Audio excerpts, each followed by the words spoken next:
Good evening, everyone. I'm David Alloway, Director of Development for the West Virginia University Alumni Association. I am proud this evening to have you all join us for this next episode of the WVU Alumni Webinar Series. Tonight, we'll be joined by two alumni from the fashion and textiles industries to learn more about how their time at WVU prepared them for their careers in the field and how they continue to lead their companies through an incredibly challenging time. Amy Bircher received a Bachelor's of Science degree in textiles and clothing from West Virginia University in 1993. As president and founder of MMI Textiles, Inc., now celebrating its 24th year in business, Amy leads her team in sales and product development. She currently is the first vice chairman of the Industrial Fabrics Association International. And in 2016, Amy invented and filed a design and utility patent for the creation of CT Edge, a concealed edge technology used in webbing and tape within the military and law enforcement markets. Additionally, she was nominated as a finalist for the Ernst & Young Entrepreneur of the Year Award in 2016 and 17, and was honored as Progressive Woman Entrepreneur for the Smart Business Network in 2017. Our next guest, Nesha Sanghavi, is the owner and president of women's collegiate clothing brand UG Apparel and chicka-d, which hold licensing contracts for 250 universities and can be found in more than 500 retailers across the United States. A native of Charleston, West Virginia, Nesha was named West Virginia's 2016 Young Entrepreneur of the Year. In 2019, she was inducted into the Chambers College Roll of Distinguished Alumni and as the youngest inductee in the role's history while building the brands that she now runs. She also went to the design school at Parsons in New York City and received an AAS degree in fashion marketing. Both Amy and Nesha have generously volunteered their time and talent to WVU since graduating, helping to grow and enhance programs in the Davis College of Agriculture, Natural Resources and Design, and at the Chambers College of Business and Economics. We are thrilled to hear their stories tonight. Nesha and Amy, hello. Hello. Hi, good to see Hey you. there. Quite the resumes. Thank you both for willing to spend time with us this evening. I know we have a significant amount of alumni, faculty, and the fashions and textile students, as well as at the Chambers School online, who want to hear your story and hear how WVU really helped to shape your careers. So I hope you are Mountaineer ready. Ready. Always. I'm gonna start off with some questions. I do ask that our audience, if you have questions out there, that you put them in the chat, and I am happy to bring those forward and ask Nesha and Amy as we continue our conversation. So before we jump into the companies that you guys run, manage, and own, let's start at the beginning of your journey. What brought you to WVU? Okay, sure. Thank you. Well, it was an easy decision after I visited the campus. I will say I've had grandparents, both my grandma and my grandfather graduated from West Virginia, which back in the 40s, that was an unheard of thing for a woman to be graduating from college. So both of them, my great-grandmother's from Morgantown, my grandmother's from Morgantown, and then the rest of my family are from Chester, West Virginia. So I have my mom and my dad went to West Virginia. I have an aunt and uncle, and I actually have a niece that's currently a Mountaineer, so she's a freshman. But I was born in Ohio, born and raised Ohioan. Not a lot of Mountaineer folks that are from my area that went to West Virginia. So I started to look at other schools and consider options for the South. I knew I wanted to go to textile school. And my mom begged me one day on a day through high school where you get college visitation day, just go down and have a look from a different perspective versus just visiting to go to a football game. And within 2 hours, I called my mom and I said, that's it. this is where I'm going. It was a one and done decision as long as I'm accepted, right? And so the rest is history. And it's really hard to explain West Virginia just gets in your blood. And here in Buckeye country, everyone says to me, can you just find some time to wear some scarlet and gray on a Saturday once in a while? And I'm like, no, not even close. They know how diehard I am. And I think a lot of people can relate to that. There's something so special about Morgantown and so special about WVU. It just puts a stamp on you forever. I love it. Nesha, tell us about your journey to WVU. Sure. Well, I'm born and raised in Charleston, West Virginia. But my ethnicity is I'm Indian, and my parents came from India, and my dad engineer, and he wanted to go to engineering school in the US, and he came from India to West Virginia. So that's how we ended up in West Virginia originally. My dad, Virginia. So that happened in Charleston. And then that's where me and my sister were born and raised. And we were a family of mountaineers. My dad and my sister, you only have one choice. So of course, growing up in West Virginia, you go somewhere else. And I did look at other colleges as well.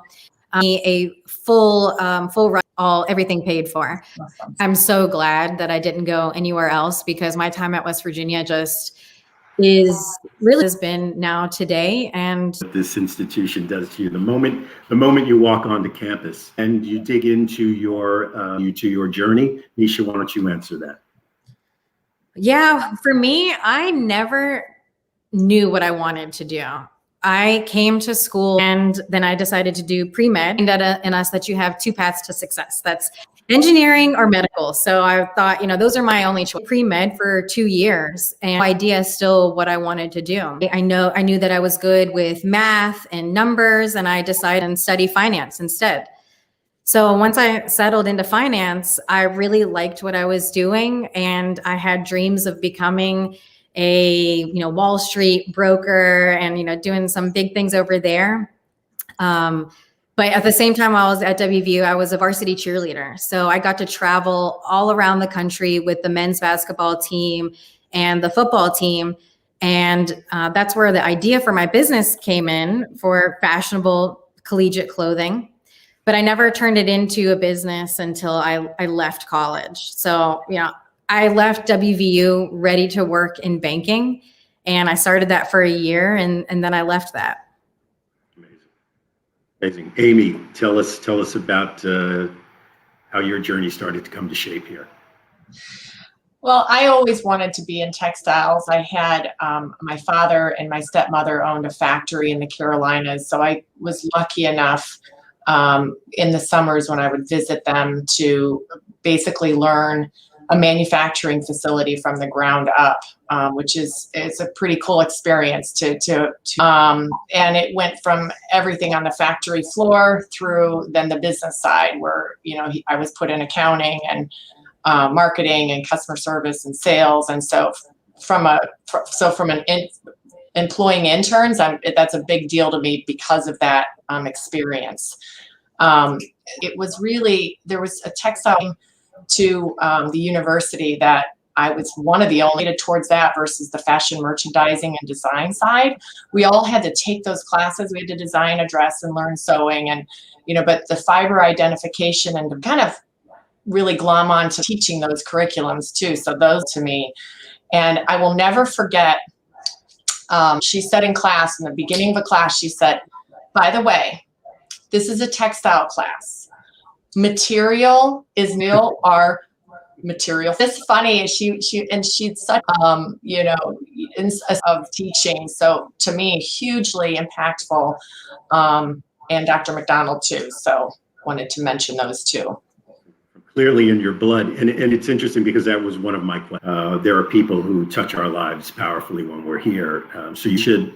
Did you have a professor who really helped to? I wouldn't say I had one particular professor, but I definitely had my senior year at WVU. I was also in the statewide business plan competition, not with the business idea, not the business that I have now. It was a friend of mine he had an idea for a whitewater rafting safety device, and he asked me to also be a part of that.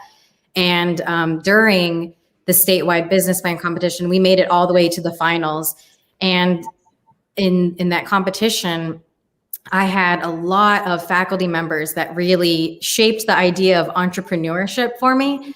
So even though I was studying finance and I thought I was going to become, a finance person on Wall Street, I had these members of faculty kind of telling me, well, maybe think about entrepreneurship. Maybe this is something that you have within you because you have good intuition, or you're thinking through things in a different way.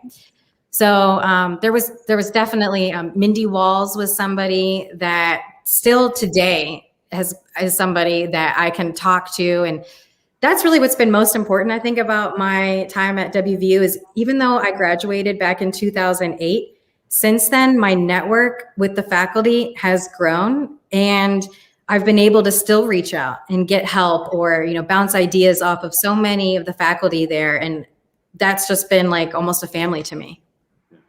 No, it's critical, and obviously for such an interesting area for us to sort of navigate the textile fashion piece of it coming out of WVU, to be able to have people like you come back to the university and share these big ideas is really critical, I think.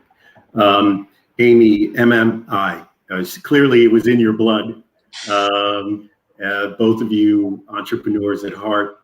How did MMI come to be?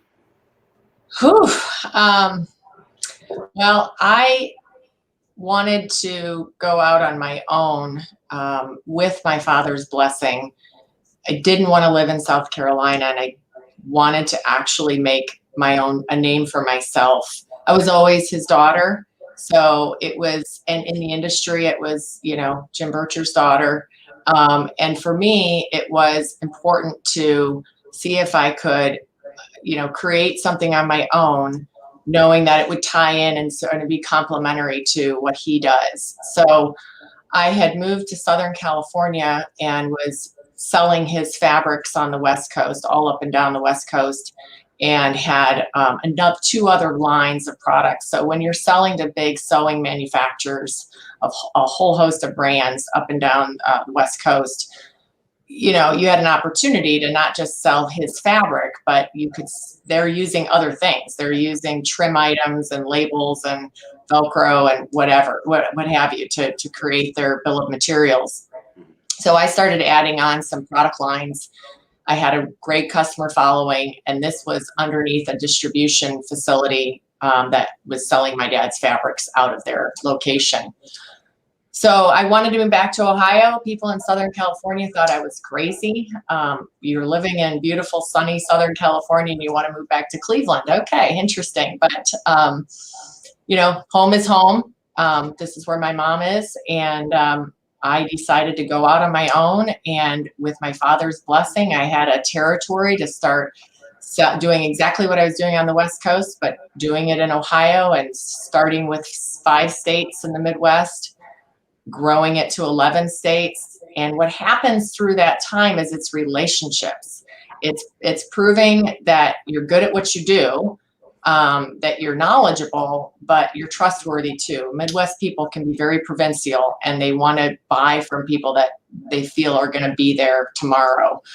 So, you create that relationship, you gain that trust, and next thing you know, they're asking you, well, you do such a great job with this product line and this product line.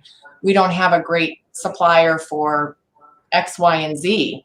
And, can you help us? And so, through lots of industry network that I was lucky to have for my family being in the business for as long as they've been in the business, I had a Rolodex that was pretty robust, and a lot of people to help me on the way. That is a big passion of mine, is the mentoring side. And I have mentors that have been with me all my life, and I try to pay it forward and certainly mentor a lot of other people. But we landed some large contracts, and we started importing containers from China. We started importing containers from India. We started importing from all over the world and also manufacturing and working with domestic manufacturers for product lines. In 2007, my father by that time had closed his factory because everything had moved to imports, right? Everything was going to Mexico or China in the 90s. And he was a pretty big factory and had a lot of government contract work. So, but not enough to keep his doors open. So he basically became what's known as a converter. And instead of doing the dyeing and finishing himself, he still contracted the loom space from the big mills, but sent them and partnered up with other dyeing and finishing so that somebody could stay in business and certainly help the U.S. domestic supply chain, because anything that you sell to the military has to be 100% made in USA. So in 2006, we were doing pretty well, and he said, "Do you want to buy my business out? I'm ready to retire." So MMI, he was a bigger business than I was. But I knew his business, so it was an easier transition. MMI successfully purchased his business, merged it in with ours. He was in the South, and we brought everything up here. And we've done 2 more acquisitions since that acquisition. And we just opened up manufacturing in North Carolina. So for the first time ever, you mentioned in the intro the patent that we hold. We outsourced the manufacturing of that for a couple of years, and it just became, we have global distribution channels for it, and we couldn't rely on outsourcing our manufacturing of that anymore. So we bought a building in North Carolina, and we're weaving our own products in North Carolina. So for the first time, we were always sales and marketing and innovation and product development, and now we're actually have a manufacturing facility. So I'm pretty proud of that too. But it's no joke setting up manufacturing, that's for sure. It is one of the most difficult pieces. A big deal. So yeah. But the company continues to grow, so it's exciting. And we've had nothing but growth from the moment we've started. We've never looked back or had a down year. It's always been double-digit growth. Nisha, we heard about sort of what ignited your thought, but a thought turning it into a business, as Amy just discussed, is completely different. Yours took a very interesting route. How do you take that thought, this cheerleader, business thinker, into creating Chicka-d and University Girl? Yeah, this company that I came up with, it was really this idea that I just had one day. So while I was a cheerleader at WVU, I would look up in the stands and just see a sea of women wearing t-shirts and unisex sweatshirts. And while I was in college, I started making my own WVU clothes, and I'd wear it around campus. And then I'd hear other girls come up to me and say, "Where'd you get that shirt from? That's so cute. Can I buy it at the bookstore?" And I said, "Oh no, I made this myself." So this little seed of an idea was planted in my brain, but I didn't take action on it until I took a job in Pittsburgh working in banking, and I got a really great job right out of college. And I thought, okay, I'm on my way to this, big finance career. And I just remember sitting in that office one day thinking, this is not for me. And this is not what I'm supposed to be doing. What is it that I'm supposed to be doing? I want to be in charge of my own destiny. I want to have my own business. What is that business going to be? And honestly, I just remembered that I had this idea for a college clothing company. And I just said, I think this is a viable idea. I'm going to put everything that I can into it, and I'm going to see if I can make it work. And I left my job in Pittsburgh. My degree was in finance. So the first thing I said is, I've got to get some knowledge in fashion, because I think I'm a fashionista, but there's a whole business side to it. So I got accepted to go to Parsons, which is a really top design school in the world. And I did a associate's degree in fashion marketing there. And while I was doing that degree, I started working on the business. So I started looking for a manufacturer. In the business that we're in, we have licensing and trademark contracts with universities, and those are really coveted contracts. You know, there's a lot of really big name companies that have them, and for a no-name company to get it, it's really difficult. But the school I started with was WVU. And I came to them and I said, I have this idea for this college clothing line. I'm from West Virginia. Will you support me? And they said yes. So I started right away with finding a manufacturer. And it took me about 3 years to find the right manufacturer. And in those 3 years, I actually went to Germany and I worked for Puma at their global headquarters there. I was offered a job there, but I said, no, I want to go back to West Virginia and I want to try to keep, chipping away at this idea that I have. And literally, 30 days before my job in Germany was up and I had like 10 euros in my bank account, I found a manufacturer. And I launched my first clothing line in 2010 for West Virginia and Marshall. And originally my idea was to do kind of cute, sexy co-ed clothing. And I launched that first line in the market and I received a ton of feedback from women that we like the styles, but we can't fit in it. Like, girl, I'm not a size 0. I'm a 14.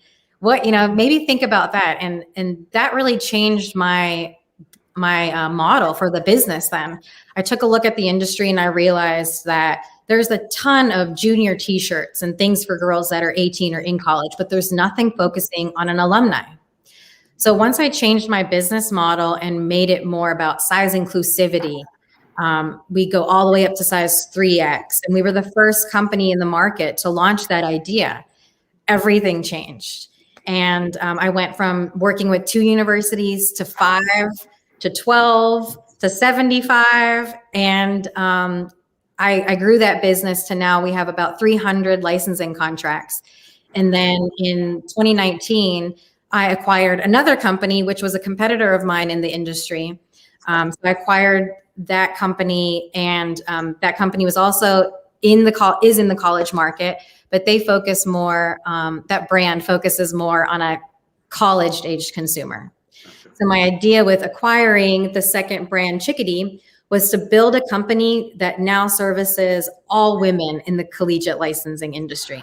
Our chicka-d brand targets more of the junior in college girl, and our UG Apparel is more about size inclusivity and alumni.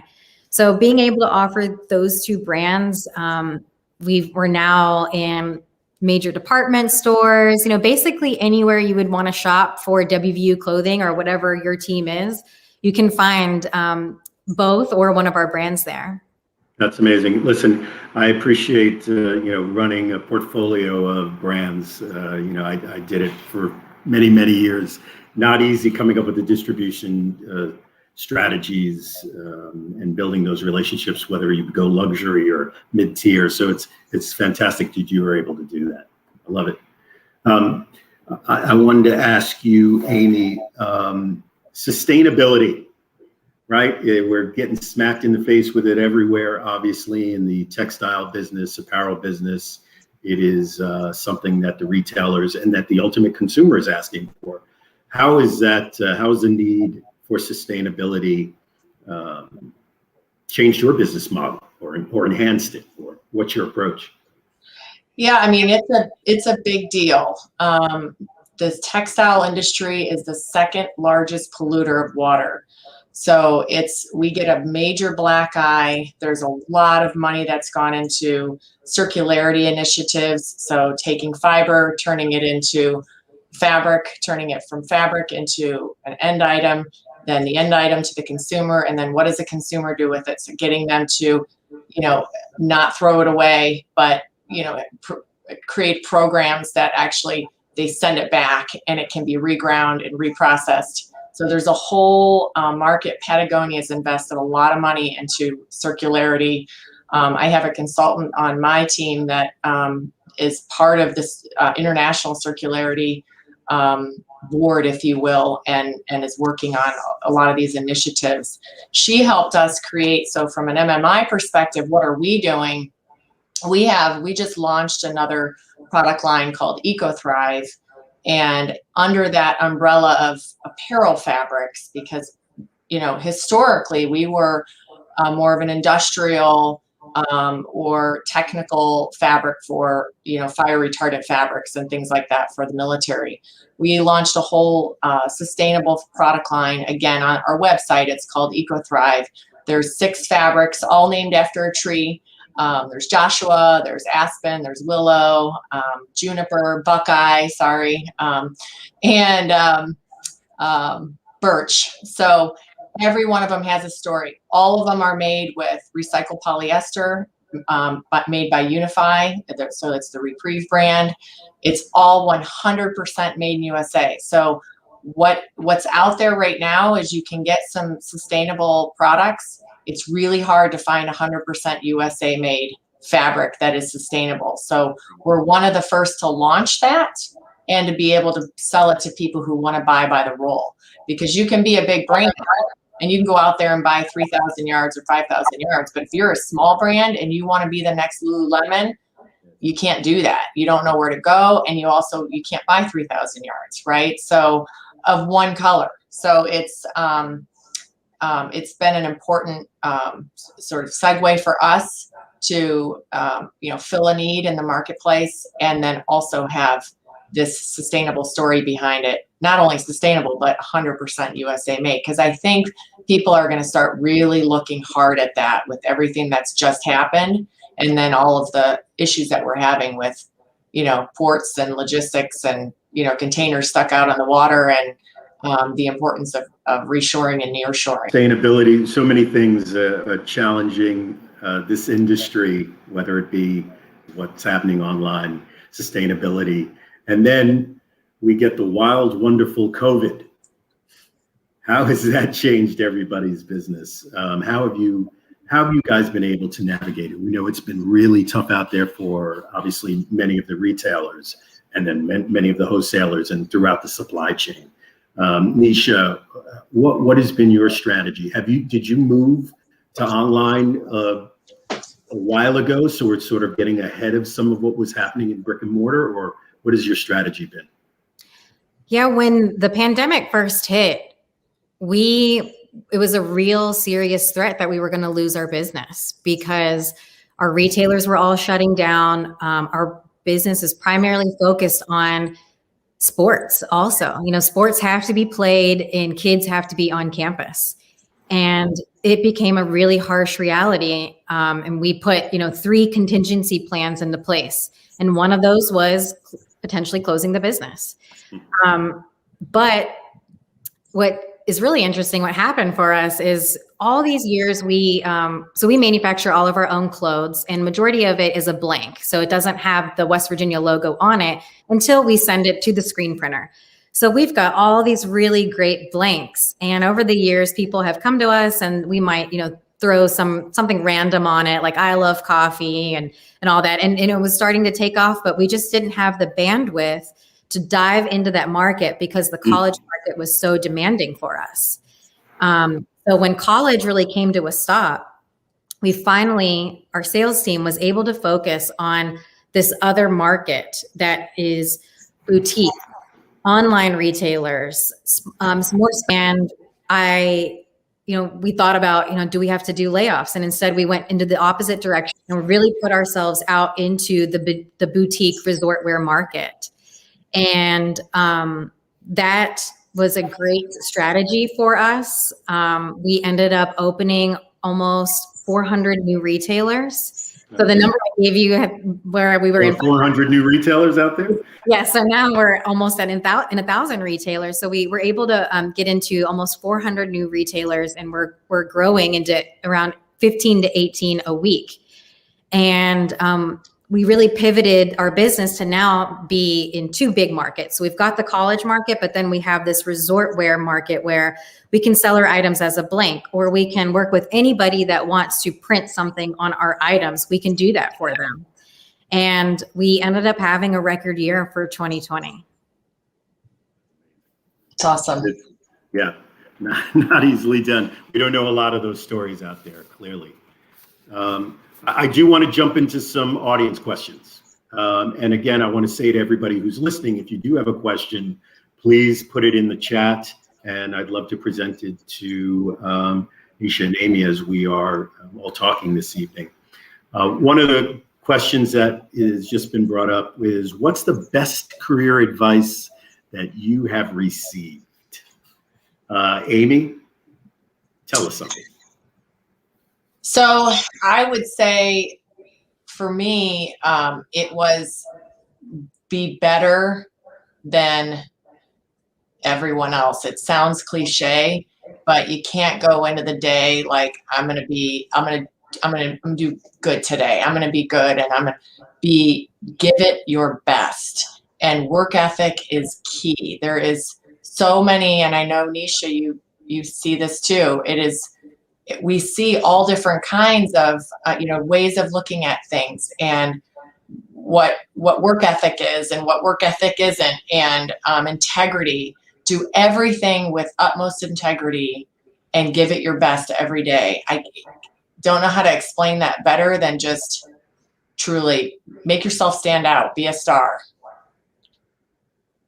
Nesha, what's your response to that question as well? Best career advice. For me, it's not so much career. It's kind of like a life mantra, I guess, but it's that you're in control of your own destiny. The amount of work that you want to put into something can become the result that, whatever it is that you want to get out of life or work or whatever it is, if you put the effort in it, you can make it happen for yourself.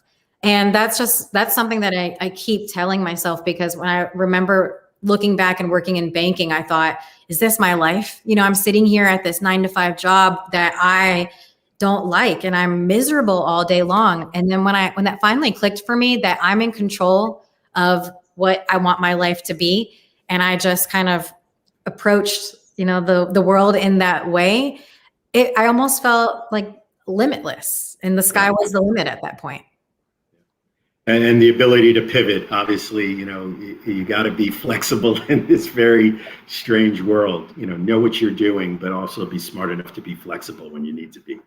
So we talked about those are good questions, right? Powerful questions that talk to who you are and real advice. Then there's always the fashion questions, right? So one question is, where do you see fashion trends going for the next 5 to 10 years? We know nothing lasts 5 to 10 years in this business, although everything is cyclical, that we absolutely know. On the supply side of it, what are you seeing, Amy, that you're ultimately some of the brands that you're working with are asking for?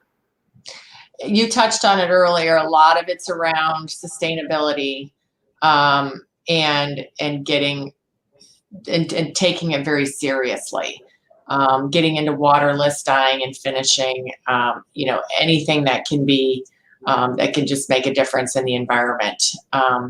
Nesha will probably speak to fashion trends more than I would be able to, so I'll leave that one to her. Yeah, the challenge becomes for Nesha, right? Sometimes the sustainability piece of it tends to cost a little bit more money. Obviously, you have price point constraints based on the realities of retail and the math behind the business, right? But what are you seeing, Nesha? What are your customers looking for? Is there a color trends you're seeing? Is there silhouette trends you see changing? Definitely. I think a big shift to athleisure.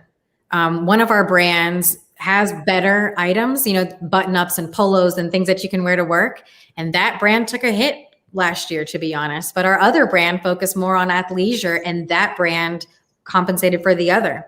So I think that over the next 5 years, we're going to see, this new work environment and this new need for comfort, functionality. And I think that we're going to see more value in that. So, right now there's a lot of fast fashion. There are very cheap tees and sweatshirts, but as more people want to spend more and they want to have nice things that last a long time, I think that we're going to see that shift towards nice luxury athleisure that people can actually wear somewhere. Yes. We have a lot of coordinated outfits, right. Which is really interesting. One of the questions that just came off also for you, Nesha, is how did you find opportunities to work with companies like Puma in Germany? How did that come to you? That one was, kind of interesting because my husband is from Germany. So while I was in New York studying, he had a friend that was working at Puma, and Adidas also has their headquarters in Germany. So I was able to get that internship through a personal connection, but also in school, we were offered internships from international brands. So it was really important for me to go to the internship fairs, show up, even if I was getting turned away. It was really great to put myself out there, try to understand what are these companies looking for, and then, come to the next internship fair better prepared. And Amy, this is a great question because it's been sitting in the front of my brain, trying to get to you. CT Edge Tech. Tell us about it and this big idea you have. I don't know if I'll be able to show it very well, but so you want to try to see close? Okay. If I'm going to flip it on the side, you can kind of see that there's a yarn that's wrapped over on the other edge. So I'll tell you how this came about. We have our brand is very well known in the military world. And it can be a tough market to get into, and you've got to earn that respect. But we have an opportunity to be around a lot of special operators, special forces, the Rangers and Green Berets, et cetera. And they have a MOLLE system, and way back it used to just be solid color webbing. So you'd have, it's basically a vest, tactical vest that holds all their gear depending on what their responsibility is. And it used to be solid color webbing, and then it evolved and it became printed camouflage, so to match the rest of the fabric on it. And you can't print the side of webbing. You can print the surface, but if it's thicker, which webbing is, so if you think of your seatbelt, it's thicker, you can't print the side. So there would be literally stripes of webbing, okay, or strips, if you will, on a vest. And when a soldier would look down, it would look like white stripes, and they didn't like the look of it. So they would take a Sharpie from their pocket, black Sharpie, and they would color it in. Well, under night vision goggles and infrared detection, you need to look natural in an environment. And whether it's Sharpie black or white, that's dangerous. You don't look natural.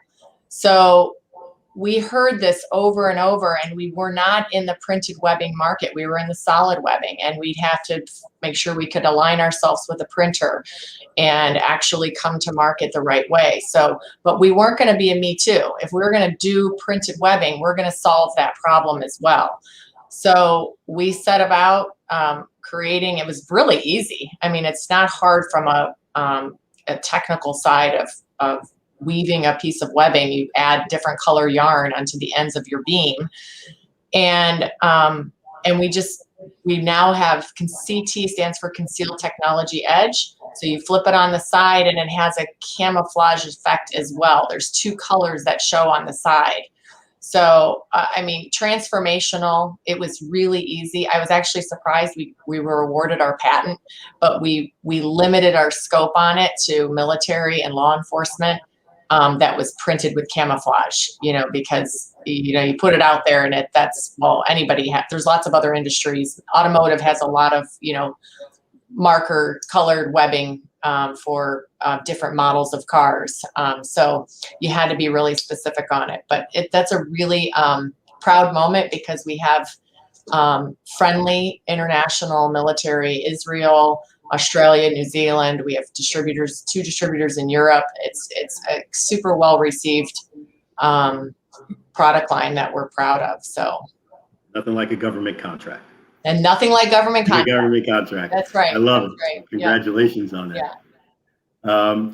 I think this may be one of our last questions here, but often one of the most important. I know how I feel about it, but what is the biggest mistake a new fashion industry company can make?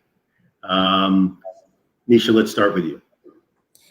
Yeah, I mean, I have seen this happen many times in my industry with, fellow people in my industry. It's inventory, buying up too much inventory that you can't sell. And I think a lot of startup companies or somebody that wants to create a fashion company, this is one of the mistakes that they can make early on, is that you expect that you're going to sell it like crazy overnight. You're going to sell tons of whatever your idea is because your idea is so great. If you think so, everybody else must think so. So you invest in a ton of inventory, and then when you try to sell it, you realize that's difficult. So managing inventory is, I think, one of the hardest things to do, making sure you have the right amount. And I say that it's a big mistake because it's something that ties up your cash when that could be better used for other things. Yeah. No, there's no doubt about it. Amy, what are your thoughts?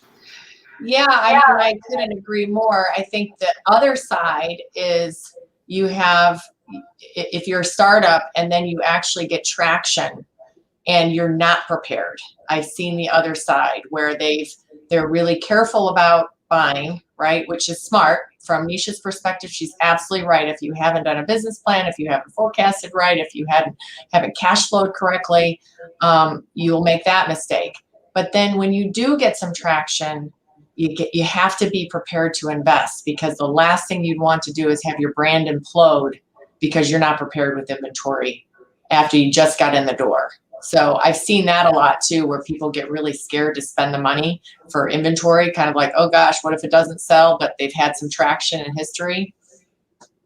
Yeah. Success is a freight train sometimes. It is. It sure is. Yeah. And fail. You have to fail. It's the first, it's the first attempt in learning, right? You're going to fail, and that's okay. You're going to learn something from it. We have another question here. Considering our last year of the pandemic and not so hardened supply chain for important items such as PPE, do you feel that textiles manufacturing will come back to North America? Very good question. We know what you're trying to do to make that happen. You are playing a critical role in it, but we know that this is a challenge. What are your thoughts about manufacturing in the U.S.? Well, that's a great question. And whoever asked that obviously is probably pretty passionate about seeing PPE made in USA.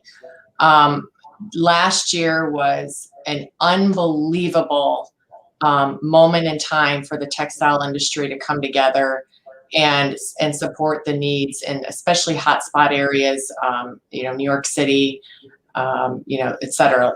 We were right there. We were like Nesha. Okay, we don't know if our customers are going to be, their manufacturing facilities are going to be open. We might be, doing the dreaded furloughing, and what's going to happen. And what happened is the opposite happened. We had all of our military contractors that have huge sewing facilities, 300 and 400 sewers, and they're calling, going, "You're our supplier for military. We have no idea where to get stuff for gowns and masks. So you're up, right? You've got to call, step up to that call." So we were working 24/7, for solid 3 months. I was here 7 days a week. We were securing PPE from all over the U.S., not really imported, but mostly in the U.S. Capacity became an issue, right? People were like, if the government's going to come in and buy all this, how much textile mills capacity is there really, number one, to support everything that's needed right now, but then for the long haul? So we have seen a remarkable amount of people that have invested millions of dollars into mask making equipment, gown making equipment, and their biggest concern has been, is that machine going to collect dust in a year from now? Everybody wants it now, and we're stepping up and we're getting there. But there's a huge amount of legislation. There's some great senators trying to make PPE very compliant, just like military. It's going to take some work, but there's a lot of money invested in the textile industry to really try to see that come through. And whoever asked that question, thank you, and keep keep checking on it because it's really important to us. Yeah. This question is actually kind of interesting for both of you because very different but the same. I talked about the supply chain. How long does it take a product to go from an idea to being launched to the public? For both of you, very different yet the same. Let's actually start with you, Amy. And somebody comes to you with an idea. Talk about that process for you. If it's a fabric where they want a different fabric than that's really available right now, or it's available, it's not hard. They want, 63% nylon and, whatever the blend may be. And it's a domestic product. It's probably a 12-week lead time by the time you have the fiber and you do the construction, you do the dyeing and finishing. That's just to the fabric. And then, Nesha could probably answer, depends on your manufacturer you have to make your garment or your end product for you and how busy they are and your volume that you're bringing to them, right? You find that out. I want 100 pieces, well, that might not get get anywhere with that, but you want 100,000, it just depends on what you want. So. Obviously, Nesha, from a design perspective, we know what that journey can look like to it ultimately hitting the stores. But for those who don't know it, can you give them a brief understanding of what the process is? Yeah, absolutely. So currently for our company, we really launch one line every year, and that comes out for the back to school, beginning of football season type of time frame. So for example, we're going to be launching our new 21 line in June, July of this year. But we started that design process last year in probably March. So I'm always like, I don't know what year it is because I'm finishing 2020, but we're selling 21, but we're starting on 22. So, and it depends, if we feel super strong about something, we have to capitalize on it in the moment. So we send it right away to our manufacturer. We get sampling done, and it could be, a 60-day turnaround.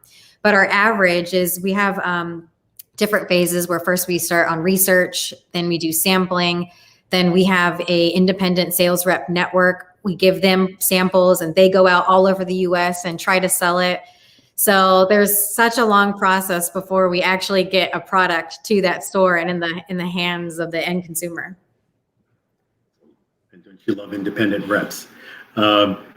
What's your main goal for UG Apparel and chicka-d? For me, my goal has been changing a lot because when I first started UG Apparel, I wanted to grow it to be the #1 women's line in the college market. And I got far, and then this opportunity to acquire another company happened. And that, wasn't something that I was actively seeking. It kind of came my way. So I have kind of stepped back from trying to set an overall main goal, and I'm focusing on more of like short-term 2 to 5 year goals and really focusing on making sure that I accomplish those. I had, an annual revenue goal that I threw out there, pie in the sky, and that's what I really want to hit. That would be my ultimate dream. And we were able to do that in 2020. So I'm just, trying to focus on creating a goal, reaching it, and setting another one. Love it. I want to end with this question for both of you because you play such a dynamic role still with our institution, the institution that we love, WVU. How did you get reconnected with the WVU as alumni? Did your school reach out to you, or did you sort of start the process yourself? Amy, let's start with you. I've had, there's a regional Northeast Ohio alumni association that I've been a part of for several years. Unfortunately, it's not super active. There's some game watches and things like that just to bring people together. I'm big on scholarships. I do several here in the area, and I wanted to do one for for my alma mater and for our school. So I reached out to our college, Davis College, and was connected with Andrew. And he came up and I put a scholarship in place for the Davis College. And then in a few short weeks, I pledged to open a textile lab. And that ribbon cutting ceremony is April 16th. Super excited about that because it's something I'm very passionate about. It's near and dear to me. I wish I had in school. I had it at my father's factory, but as a student, it would have been really neat and really impactful for girls and guys that are making product and fashion design and want to know what fiber properties, what characteristics, their strength, abrasion, laundering, crocking, all those things that really are important when you're choosing what fabric you're going to use. I'm so excited to be able to see that vision and that textile lab be opened and students really shine from that. So we love it, and we will be at the ribbon cutting. Nesha, how about you? For me, entrepreneurship is just something I'm so passionate about. And, growing up as a child from immigrants, I mentioned this earlier, you feel that you have this one path to success. And as I've, look back, I've realized that there are a lot of other people that feel the same way, that, they had one path to success. So I've been reconnecting a lot with WVU, with trying to be kind of this voice for entrepreneurship, to say, I am from West Virginia. I'm born and raised in West Virginia. I went to school there. I studied something, but I didn't go down that path. But I took the foundation of what I got from WVU and turned it into something else. And this is how you can do it. So I've been really fortunate to partner with the business college, because that's where I graduated from, and to go talk to other students or, hopeful entrepreneurs and try to inspire them in a way that, I did this right out of college, and that's the path that you're about to embark on. So, sky's the limit. I love it. I want to give you both an opportunity. We really appreciate you two being here. I want to give you an opportunity to sort of yell out your hashtags, your Twitters, so everybody knows how to follow you and stay connected with you. Amy? MMITextiles.com, and then it's at MMI Textiles for both Facebook, Twitter, Instagram, and our website. Nesha? We've got two brands. We've got UG Apparel and chicka-d. So you can find us on Instagram, and I also included my personal. And then you can shop our clothes locally at any store that you go to for WVU merchandise or whatever your team is, or you can go to our website and find our stuff there. Thank you so much. I have to tell you, we at the WVU Alumni Association, and obviously the multiple units and schools across the university and the two that you play a dynamic role in, thank you for spending time with us and sharing your perspectives. I'm sure so many of the faculty and students on this webinar tonight really learned a lot. And again, we want to thank you, and I look forward to your ribbon cutting, and I look forward to meeting you two very soon. Thank you very much. Thank you. Thanks for having us. It was great. Thank you.